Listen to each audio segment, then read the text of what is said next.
Hello students, welcome to Mad Educator official YouTube channel. Today we are going to solve a numerical question from class 12 NCERT book question number 1.5 from the solution topic. Let's read this question very carefully. In this question, the solution of a glucose in water is labeled as 10% W by W. What would be the molality and mole fraction of each component in the solution?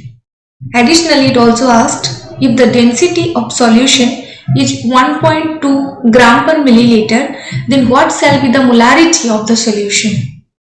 इस question में हमें जो दिया गया है ना, ये mass percentage के हिसाब से दिया गया है, जहां पर 10% ऑफ W by W यानी कि ये mass percentage. These terms are used to measure the concentration of a solution quantitatively, like molality, molarity, mass percentage, volume percentage, molarity, mole fraction, each and everything. Okay. Now यहाँ पर दो component है.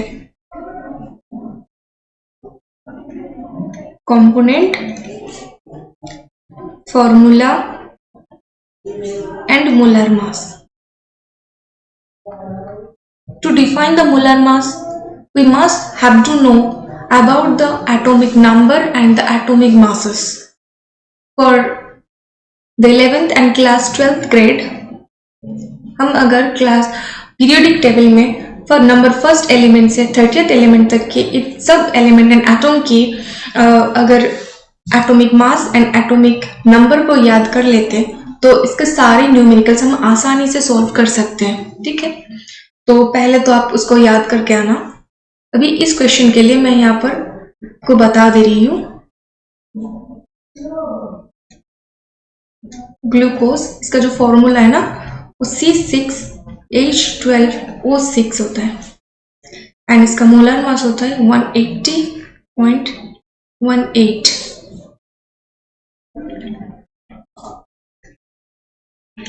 इसका molar मास 18.02. इसको हम 18 consider करके कर सकता है.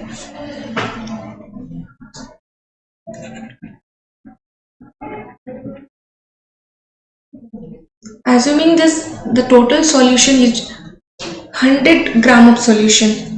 ओके, क्योंकि यहाँ पर परसेंटेज के हिसाब से दिया गया है, जहां पर जो ग्लूकोज की क्वांटिटी है इस सॉल्यूशन में वो 10% के हिसाब से. So we are assuming that the solution is 100 gram.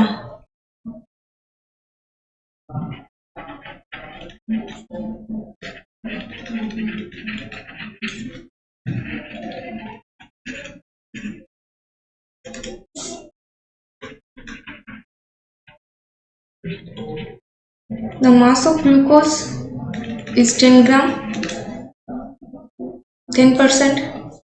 So mass of water, total solution अगर 100 ग्राम की है और इसमें ग्लूकोज 10 ग्राम का है तो वाटर कितना होगा, इसका अगर 90 ग्राम का होगा ना तो मास ऑफ वाटर यहाँ पर हो जाता है 90 ग्राम. समझ में आया ये कंसेप्ट? टोटल जो सॉल्यूशन है 100 ग्राम की है. ग्लूकोज यहाँ पर बोला गया है कि 10% मास परसेंटेज के हिसाब से, यानी कि 10 ग्राम ऑफ ग्लूकोज इस सॉल्यूशन में है, तो बाकी का 90 ग्राम ऑफ जो सॉल्यूशन बचा हुआ है ना वो सॉल्वेंट का है, यानी कि वाटर का है. चलो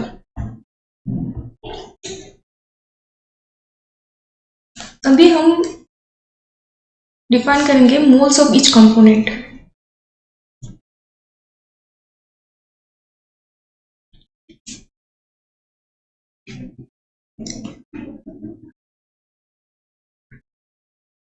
Moles of glucose.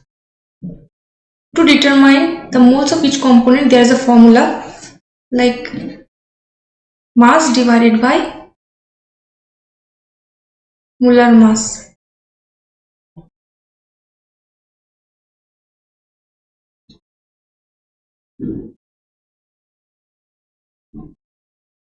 Okay.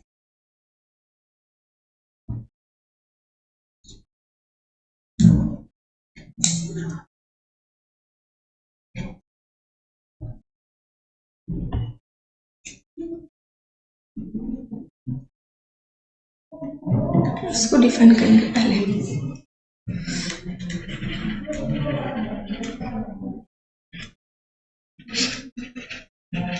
Glucose का क्वांटिटी इस सॉल्यूशन में 10 ग्राम था और इसका जो मोलर मास है 180.18 ग्राम पर मोल। ग्राम ग्राम डिडक्ट हो जाएगा, तो जो इसका सॉल्व करके जो डिजिट आता है वो 0.055 mole. Okay, and for water 90 gram and इसका मोलर मास था 18.02 ग्राम पर मोल के हिसाब से था। ग्राम ग्राम फिर से डिडक्ट हो जाएगा और मोल ऊपर चला जाएगा जो इसका डिजिट होगा, तो होता है कैलकुलेशन करने के बाद 4.99 मोल। ठीक है, अभी हम इसका जो क्वेश्चन का डिमांड है, पहला क्वेश्चन का डिमांड था मोलालिटी। तो मोलालिटी का जो डेफिनेशन होता है ना, वो होता है molality is defined as the moles of solute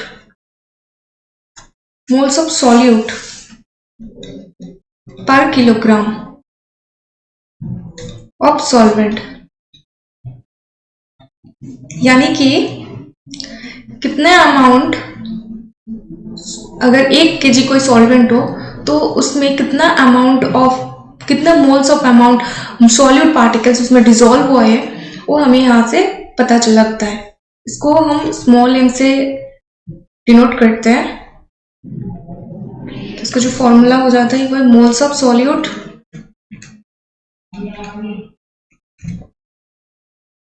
mass of solvent पर केजी। ओके, केजी के हिसाब से 1 केजी में जो सॉल्वेंट है ना, 1 केजी सॉल्वेंट में कितना मोल्स ऑफ सॉल्यूट डिसॉल्व हुआ है, उसका जो टर्म है वो मोलालिटी से डिफाइन किया जाता है। ठीक है, तो फॉर ग्लूको पहले हम सॉल्वेंट को केजी में कन्वर्ट कर लेते हैं। मास ऑफ सॉल्वेंट क्योंकि यहाँ पर ग्राम पे दिया गया था,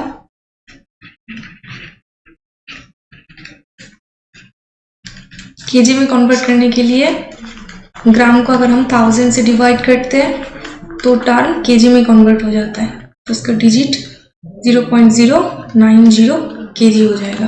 ओके,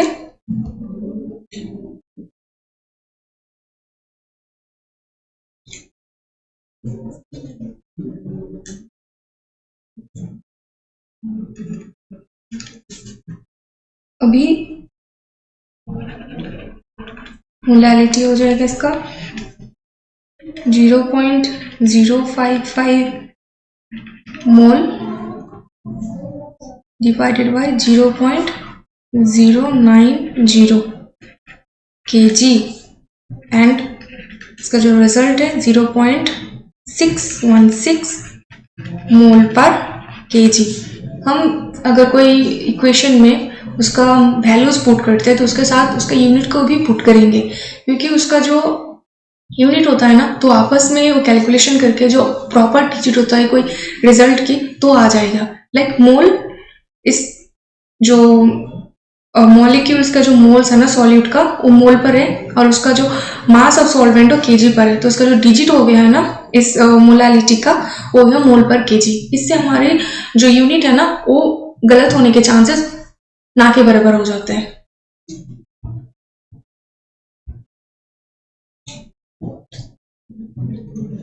तो हम आ जाते हैं next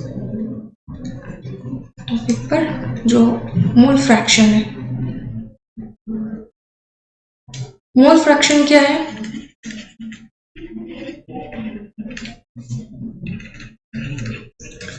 The ratio of moles of one component to the total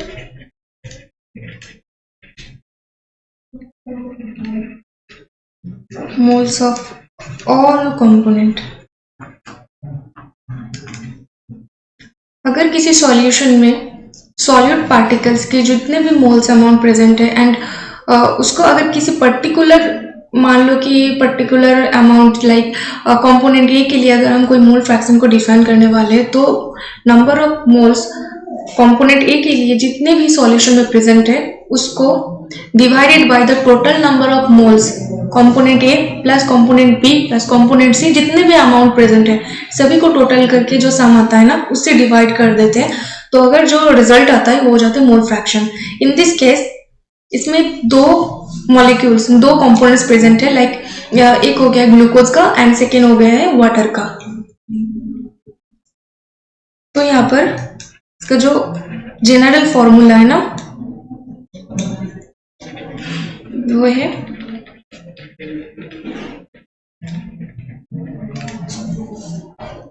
and total mass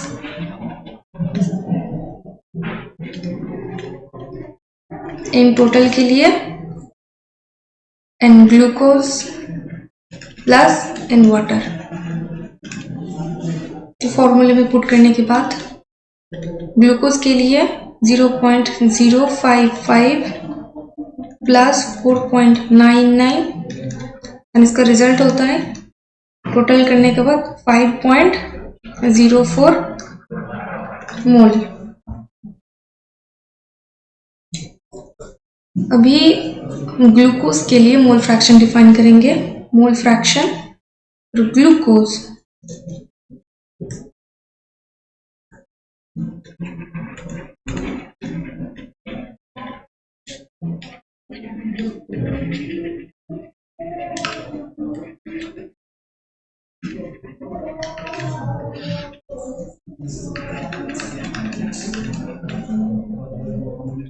.04। ये भी मोल में है, ये भी मोल में है, तो डिडक्ट हो जाएगा, तो उसमें कोई यूनिट नहीं बचता है। Okay, so mole fraction is a unitless.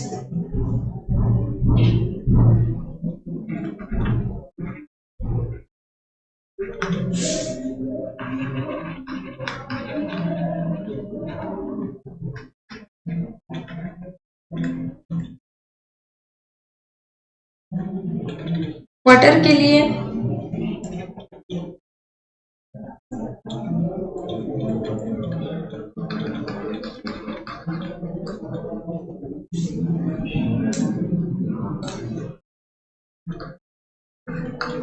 Okay unit नहीं है क्योंकि यूनिटलेस है। अब हम आते हैं मोलारिटी के पर। मोलारिटी में एक स्पेशल केस है। पहले हम इसका डेफिनेशन को देख लेते हैं। इसका जो डेफिनेशन है वो है मोलारिटी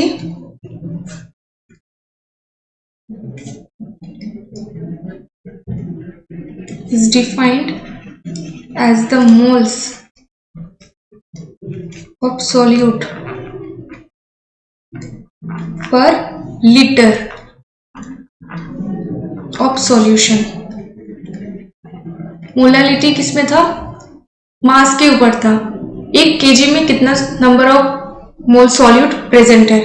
ठीक है, अभी इधर जो है ना मोलारिटी एक वॉल्यूम, लाइक 1 लीटर में कितना amount moles of solute present है, इसको हम कैपिटल एम से डिनोट करते हैं। इसका जो फॉर्मूला है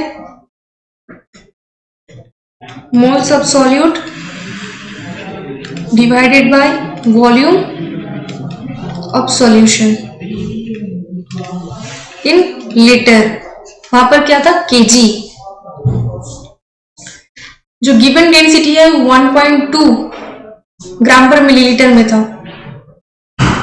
So given density of solution rho solution is equal to 1.2 gram per milliliter।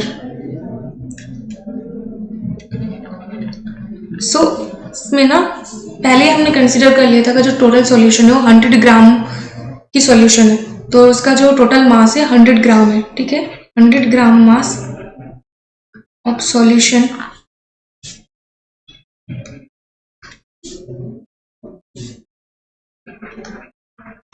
Find the volume.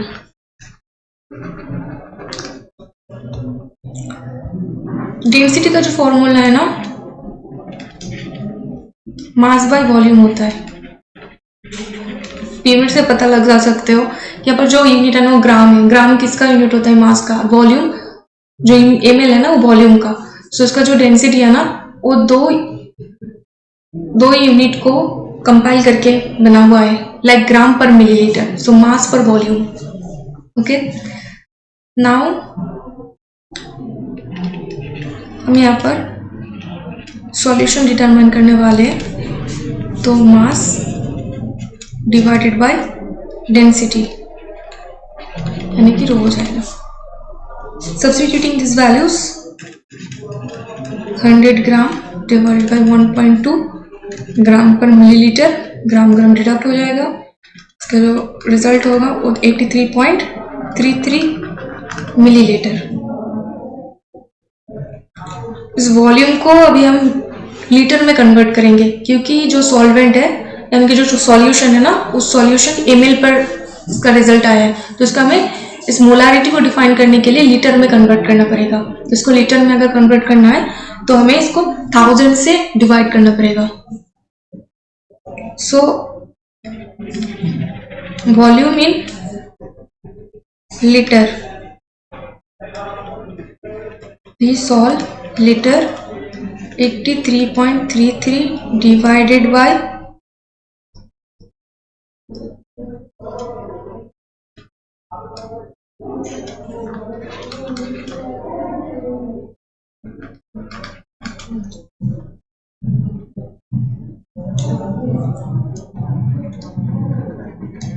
'The molarity for this solution is 0.055 जो ग्लूकोज के है एंड 0.083 जो सॉल्यूशन का है। इसका जो कैलकुलेशन करके डिजिट आता है 0.66 मोल पर लीटर है। लीटर में या मोल में, ठीक है। अब समारी कर लेते हैं सारे रिजल्ट को।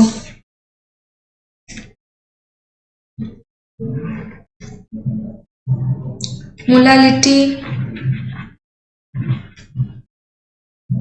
कितना मिला था हमें पहले?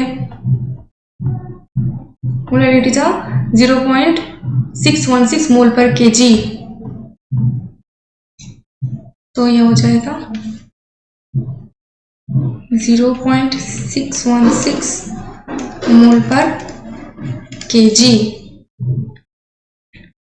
Mole fraction for glucose individual होगा ना, क्योंकि ग्लूकोज के लिए अलग आएगा एंड वाटर के लिए अलग है। जो हमने किया है, जितने भी कंपोनेंट प्रेजेंट होगा उसके सबके लिए अलग अलग रिजल्ट आएगा। अननोन फ्रैक्शन हमें सबके लिए निकालवाना है। ये हो गया ग्लूकोज के लिए एंड वाटर के लिए। सो ग्लूकोज के लिए जो रिजल्ट है 0.0109 एंड 0.989। यूनिट नहीं है क्योंकि ये यूनिटलेस है। दोनों सेम यूनिट की रेशियो है, इसलिए इसके कोई यूनिट नहीं है। And final result is molarity जो यहाँ पर है 0.66 मोल पर litre. Okay, hope you understood this concept very well. To subscribe to get more numerical based video and detailed video for concept clarity. मिलते हैं नई नेक्स्ट वीडियो में नए कंसेप्ट के साथ, नए टॉपिक के साथ। Till then, take care of yourself and also your family. Bye bye.